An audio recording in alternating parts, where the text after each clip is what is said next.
Today we are driving this is Wagoner 2025 edition, and this is the new model. We are going to do the long-term review of this car. Awesome new family car, perfect family hatchback for a family of 4. How is it to drive? Let's find out. Our top end variant 2025 edition, and with me my dear friend Mr. Bolaram sir. Sir, welcome back to the channel. Thank you. And he is the proud owner of this Wagoner. So let's start driving without further ado, and we'll explore the car in detail. तो हम चला रहे हैं मारुति की Wagner, और यार ये गाड़ी को है ना इंट्रोडक्शन की वजह से ज़रूरत नहीं है. इंडिया की टॉप 10 सेलिंग जो कार्स है उसमें अगर कोई गाड़ी है जो कंसिस्टेंटली नंबर्स ला रही है तो वो वैगनर है.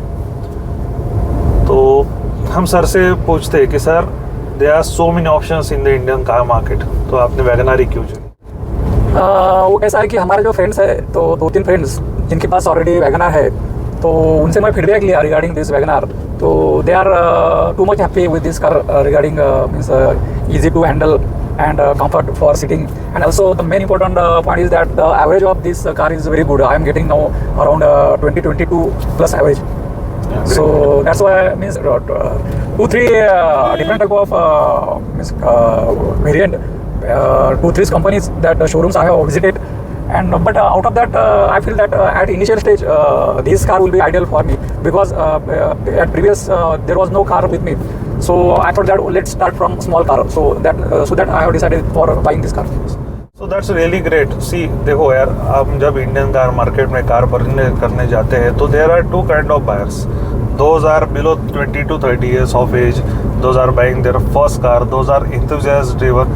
What they see in a car is they see the power output, torque figure कि यार इन गियर एक्सेलरेशन कैसा है, टॉप स्पीड कैसा है, कैसे भागती है, कॉर्नरिंग कैसा है, ड्रिफ्ट मारेगी कि नहीं मारेगी, स्टीयरिंग फील कैसा है. All this factors are consider by enthusiasts while buying the car for the first time. But sir जैसे अभी उनको दोनों बच्चे इंजीनियरिंग कर रहे हैं, वो एक मिडिल एज पर्सन है, उनकी जो प्रायोरिटीज़ थी वो डिफरेंट थी. सर आपको कार से एग्जैक्टली चाहिए क्या था? आपको क्या, जब आपने ये कार परचेस की, what was the priorities buying the car? हाँ, ये तो ऐसा था कि मतलब कार लेने के पहले मैं ड्राइविंग क्लास अटेंड किया, और ड्राइविंग क्लास अटेंड करने के बाद मुझे ऐसा लगा कि भाई अपनी खुद की कार रहना चाहिए, तो ये अपना मतलब अच्छी तरह से प्रैक्टिस हो जाएगा.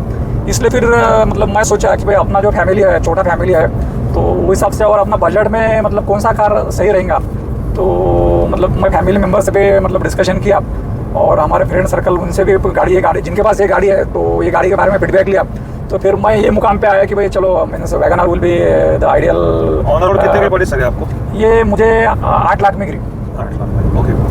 This is 1.2 litre 4 cylinder engine. हाँ, ZX है प्लस.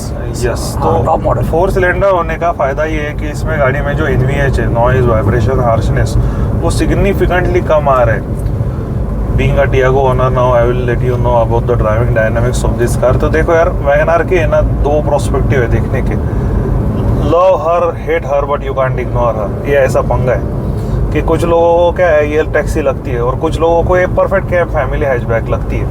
तो यार देखने का नज़रिया है, पर जो मुझे अभी ड्राइविंग करते वक्त लग रहा है, अब मैं आपको वो बताता हूँ. देखो, आप जैसे देख रहे हो कि ये जो डैशबोर्ड का लेआउट है बहुत ही नीट, सिंपल, क्लीन है. यहाँ पे जो इंस्ट्रूमेंट क्लस्टर है वो भी अच्छे से लेआउट किया हुआ है. सरद ऐसे ना आपल्याला. हाँ. उसके बाद जो विंडोज़ है वो भी बहुत अच्छी है, बड़ी है.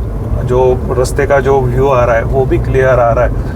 इसका जो इंटीरियर है वो ग्रे एंड वाइट इंटीरियर है, और ग्रे एंड वाइट होने की वजह से जो गाड़ी के बैठने के बाद एक ऑल ब्लैक इंटीरियर में एक क्लॉस्ट्रोफोबिक फील होता है, वैसा नहीं हो रहा है. बहुत एरी और ये हो रहा है. जैसे कि मेरी हाइट ज़्यादा है, तो जिनकी हाइट ज़्यादा है उनको एक प्रॉपर अच्छा हेडरूम मिल रहा है.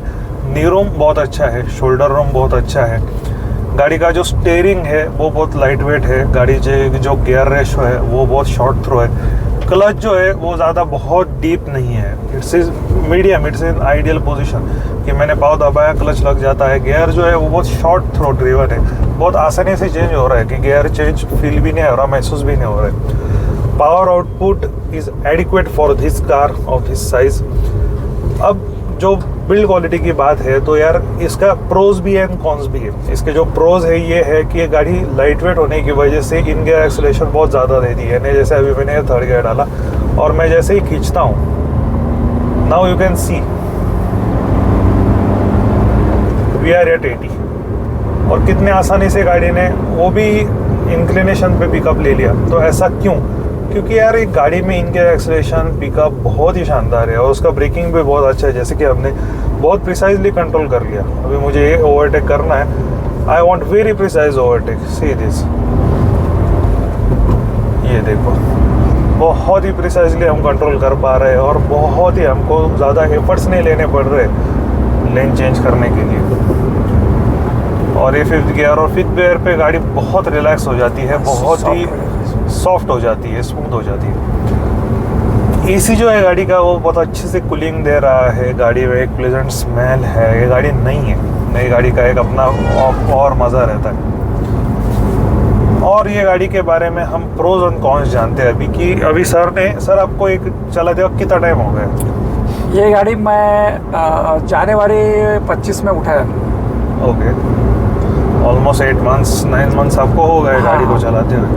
तो इस 9 महीने की जर्नी में सर आपको वैगनआर के प्लस पॉइंट्स क्या लगे और माइनस पॉइंट्स क्या लगे, आप एक एक करके बताएंगे। हाँ। प्लस पॉइंट ये है कि ये मतलब जो नए ड्राइवर है तो उनके लिए लाइट वेट और इजी गाड़ी है, मतलब कंट्रोल करने के लिए और सिटी में चलाने के लिए। और इवन इसको जैसा पे अगर कम स्पेस है, रास्ता छोटा है, तो वहाँ से भी अपन ये गाड़ी को निकाल सकते हैं। तो मतलब नए ड्राइवर्स के लिए और जो नए एस्पिरेंट है तो उनके लिए ये गाड़ी मेरे ख्याल से मतलब अच्छी है। तो मुझे ये गाड़ी अच्छी लगी, भाई मेरी शुरुआत है।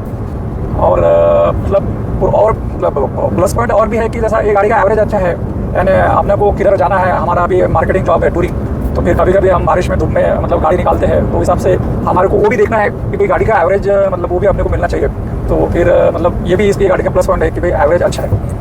और कॉन्स जो आप बोले, तो कॉन्स अगर बोलेंगे तो मतलब अब तक तो मुझे मतलब ये गाड़ी का वैसा कुछ ऐसा मतलब एक्सपीरियंस नहीं आया, लेकिन जो मैं मतलब ये गाड़ी के बारे में मतलब जब जानकारी लिया या सर्वे किया तो मतलब लोगों का प्रायोरिटी जैसा एसयूवी गाड़ी का रहता है, स्पोर्ट गाड़ी का, स्पोर्टेबिलिटी गाड़ी का।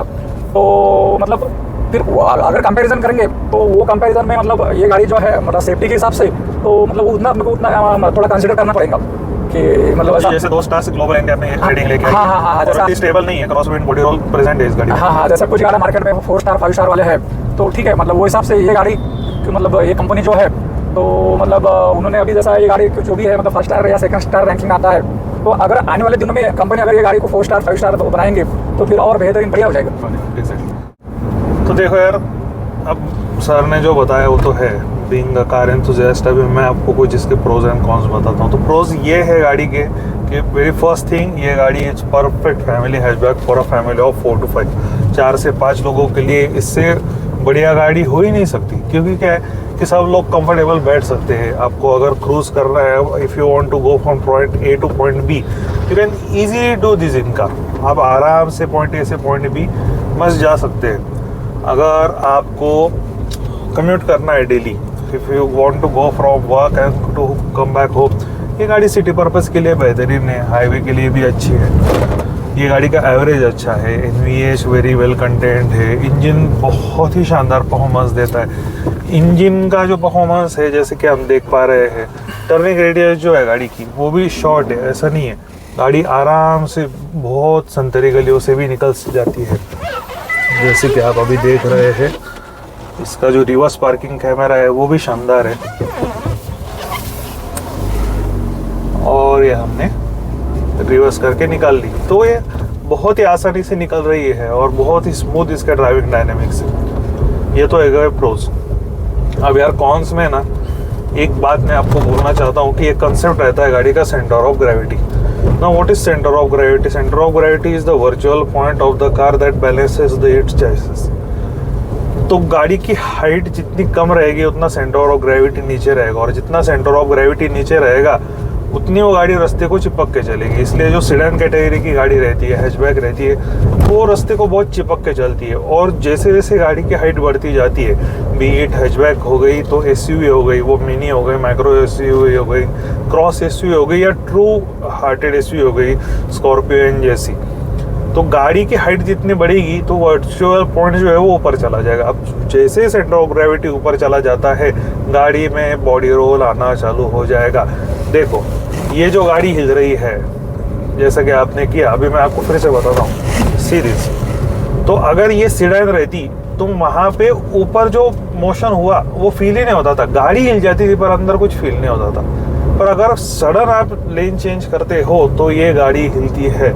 That's why when you are cruising at around 100 to 120 of speed, 80 to 120 of speed में आप क्रूज कर रहे हो, और अगर आपको एक टर्न प्लान करना है, if you are want to take the acute turn, it is only possible in a sedan. WagonR जैसी गाड़ी में आप एक्यूट टर्न लेने जाओगे तो आपकी गाड़ी कभी भी पलट सकती है। ये देखो, this is body roll, this is very well content. अगर आप एक नॉन एंथुजियास्ट सीधे ड्राइवर हो, जैसे कि अभी हम चला रहे हैं, तो कोई प्रॉब्लम नहीं, पर ऐसे टर्निंग पे आपको स्पीड कम करके, गियर कम करके बहुत ही शांति से ही टर्न लेना है। ये गाड़ी इसी के लिए बनी है। ये गाड़ी ऐसा नहीं है कि यार मैं ब्रेक मारूंगा और ड्रिफ्ट मार के निकल जाऊंगा। नहीं भाई, ये होंडा सिविक है, होंडा सिटी नहीं है। You have to drive it like that. So this is the very first con of this car. Second con हो गया बिल्ड क्वालिटी। तो देखो यार, आप एक तो अच्छा माइलेज ले सकते हो, नहीं तो एक अच्छी बिल्ड क्वालिटी ले सकते हो। You will not get best of both words in same car. गाड़ी का जो वेट है वो कम है, और वेट कम होने की वजह से एवरेज ज़्यादा दे रही है, और वेट कम करने के लिए उसका जो मटेरियल है वो भी तो हल्का करना पड़ रहा है। और अगर मटेरियल हल्का होगा तो ऑब्वियसली स्टार रेटिंग कम आएंगे। स्टार रेटिंग कैसे ज़्यादा आती है कि बॉडी में हेवी मटेरियल का, हेवी गेज का स्टील यूज़ किया जाता है, और जब गाड़ी का वेट बढ़ जाता है तो एवरेज ड्रॉप हो जाता है। Like in all Tata cars, Tata car में 5 स्टार सेफ्टी रेटिंग आ रहा है, जैसे पंच में 5 स्टार सेफ्टी रेटिंग आ गए, और फिर उसका एवरेज मार खा जाता है। वो गाड़ी मेरे पास खुद टियागो है सर, वो गाड़ी सिटी में सिर्फ 10 से 12 का एवरेज देती है, हाईवे पे सिर्फ 14-15 का एवरेज देती है। But you get a feel of driving a very heavy car. हमको एक फील आता है कि हम एक बहुत ही हेवी कार चला रहे हैं। So this is the second con of this car. Third is, देखो यार, एक एंट्री लेवल हैचबैक है, तो थोड़ा सा जो रोड नॉइज है, इफ यू आर सी, देखो मैं आपको बताता हूँ क्या है। हम अभी शांत बैठते और आप ये आवाज़ सुनिए। ये जो आवाज़ आ रही है ये रोड से आ रही है। टायर जब रोड से घिसते हैं तो उसकी एक आवाज़ आती है, तो रोड नॉइज सिग्निफिकेंट है गाड़ी में। विंड नॉइज जो है वो नहीं है उतनी, पर है। गाड़ी जैसे प्रीमियम होती है, इंसुलेशन मटेरियल बढ़ता है, तो गाड़ी में एनवीएच वैसे भी कम हो जाते हैं। तो बाकी तो यार नेट पिकिंग है। अब देखो, किसी को गाड़ी के अंदर बैठना पसंद है तो किसी को गाड़ी के ऊपर बैठना पसंद है। आप अगर सीडान जैसे एक लो सीटिंग गाड़ी लेते हो, गाड़ी का आप अंदर बैठते हो, जैसे आप ऊंची गाड़ी लेते हो आपको एक फीलिंग आती है आप गाड़ी के ऊपर बैठे हो। तो यार हर किसी की पसंद अपनी अपनी, ख्याल अपना अपना, हर गाड़ी उसके हिसाब से परफेक्ट है। It's all about the priorities and it's about love and hate relation. तो सर, जो फर्स्ट टाइम बायर है, जिन्होंने गाड़ी नहीं ली है, जो एक फैमिली हैचबैक लेना चाहते हैं, उनको आप क्या रिकमेंड करोगे कि 8 से 10 लाख के बीच में अगर वो वैगनर लेना कंसिडर कर रहे हैं तो किसने कंसिडर करनी चाहिए और किसने कंसिडर नहीं करनी चाहिए? देखिए कि जो मिडिल क्लास है और जिनको एवरेज मैटर्स करता है, और जिनका थोड़ा सा यूथ जो है कुछ मतलब लिमिटेड रहेगा सिटी में, या कुछ 50 से या 100 किलोमीटर डिस्टेंस पे, तो और अगर वो केयरफुली गाड़ी चलाते हैं तो मेरे ख्याल से ये गाड़ी उनके लिए अच्छा रहेगा कि मतलब गाड़ी हल्की भी है और मतलब एवरेज के हिसाब से भी अच्छी है। और जिनको अगर ऐसा लगता है कि भाई मतलब सेफ्टी के बारे में जिनका अगर ज़्यादा कंसर्न है कि जिनको लॉन्ग ड्राइव पे जाना है, जैसा कि 500-1000 किलोमीटर, और मतलब और ज़्यादा हाई स्पीड में गाड़ी चलाना है जैसा हाईवे पे वगैरह, तो फिर मतलब they can go for SUV. तो यार ये तो, और आपको भी अगर आपकी नई गाड़ी का रिव्यू करना है तो मैं नीचे नंबर दे रहा हूँ, आप उस नंबर पे कांटेक्ट करके हमारे इस चैनल पे भी आ सकते हैं। इस चैनल पे हम ढेर सारी नई नई गाड़ियों का रिव्यू आपकी तरफ लाते हैं, और हम ओनर को लेके आते हैं। क्योंकि क्या है जी कि मैं तो मेरा प्रोस्पेक्टिव बताऊंगा, पर एक ओनर ही उसका एक ट्रू एक्सपीरियंस बता सकता है, जिसने वो गाड़ी कम से कम 6-8 महीने या 6-8 साल चला ली। तो ऐसे ही लॉन्ग टर्म रिव्यू हम हमारे कार पे लेके आते हैं। थैंक्स फॉर वॉचिंग गाइज, आपने यहाँ पे तक देख लिया, और अगर आपको ये वीडियो अच्छा लगा हो तो प्लीज़ सब्सक्राइब कर दो। Thanks for watching guys, till then subscribe to my YouTube channel. Thank you so much, bye.